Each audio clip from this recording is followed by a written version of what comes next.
Telangana group 1 నియామకాలకు break. నర్సంపేటలో వ్యభిచార ముఠా గుట్టురట్టు. మత్స్యకారులకు ఏపీ సర్కార్ గుడ్ న్యూస్. మోదీని కలిసిన బోహ్రా ముస్లిం పెద్దలు. ఇలాంటి ఇంట్రెస్టింగ్ వార్తలు ఇప్పుడు చూద్దాం.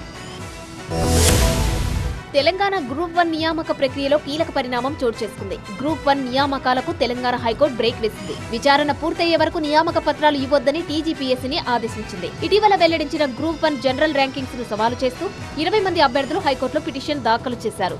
జీఆర్ఎల్లో అవకతవకలు చోటు చేసుకున్నాయని అనుమానాలు వ్యక్తం చేశారు. మెయిన్స్ పత్రాల మూల్యాంకనం సరిగ్గా నిర్వహించలేదని, అందుకే అభ్యర్థులు నష్టపోయారని హైకోర్టు దృష్టికి తీసుకెళ్లారు. ఎంపికైన అభ్యర్థుల సర్టిఫికేట్ వెరిఫికేషన్ కొనసాగించవచ్చని తెలిపింది. తదుపరి విచారణను ఈ నెల 28కి వాయిదా వేసింది.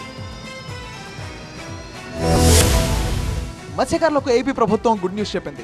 వేట నిషేధ సమయంలో అందించే మత్స్యకార భరోసాను రెట్టింపు చేసింది. దీనికి సంబంధించి రెవెన్యూ మంత్రి అనగాని సత్యప్రసాద్ ట్వీట్ చేశారు. ఇప్పటి వరకు వేట నిషేధ సమయంలో 10,000 రూపాయలు ఇస్తున్నారు. ఇప్పుడు కూటమి ప్రభుత్వం 20,000 రూపాయలు ఇవ్వబోతోంది. ఈ నెల 26వ తేదీన సీఎం చంద్రబాబు మత్స్యకార భరోసా అందజేస్తారు.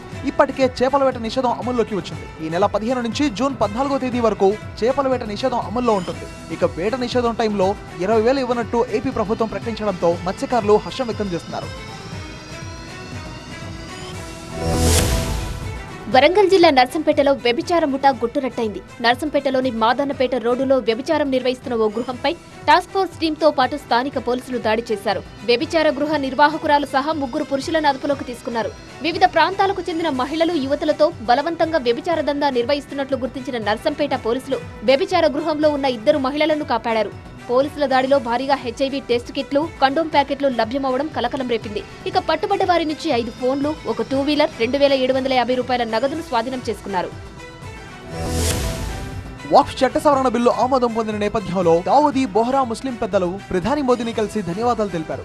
ఎంతో కాలంగా పెండింగ్ లో ఉన్న సమస్యను పరిష్కరించిన మోదీకి కృతజ్ఞతలు తెలిపారు. ప్రధాని మోదీ సబ్కా సాత్, సబ్కా వికాస్, సబ్కా విశ్వాస్ నినాదాన్ని కొనియాడారు. ఈ సందర్భంగా వివిధ అంశాలపై దావూదీ బోహ్రా ముస్లింలు ప్రధాని మోదీతో చర్చించారు. ఈ మీటింగ్స్ పై సంతోషం వ్యక్తం చేస్తూ ప్రధాని మోదీ ట్వీట్ చేశారు. దావూదీ బోహ్రా కమ్యూనిటీ సభ్యులతో అద్భుతమైన సమావేశం జరిగిందన్నారు. భేటీలో అనేక సమస్యల గురించి మాట్లాడుకున్నామని తెలిపారు. దావూదీ బోహ్రాలు పశ్చిమ భారతదేశానికి చెందిన ముస్లింలుగా ఉన్నారు. వీరు ప్రపంచవ్యాప్తంగా 40కి పైగా దేశాల్లో స్థిరపడ్డారు.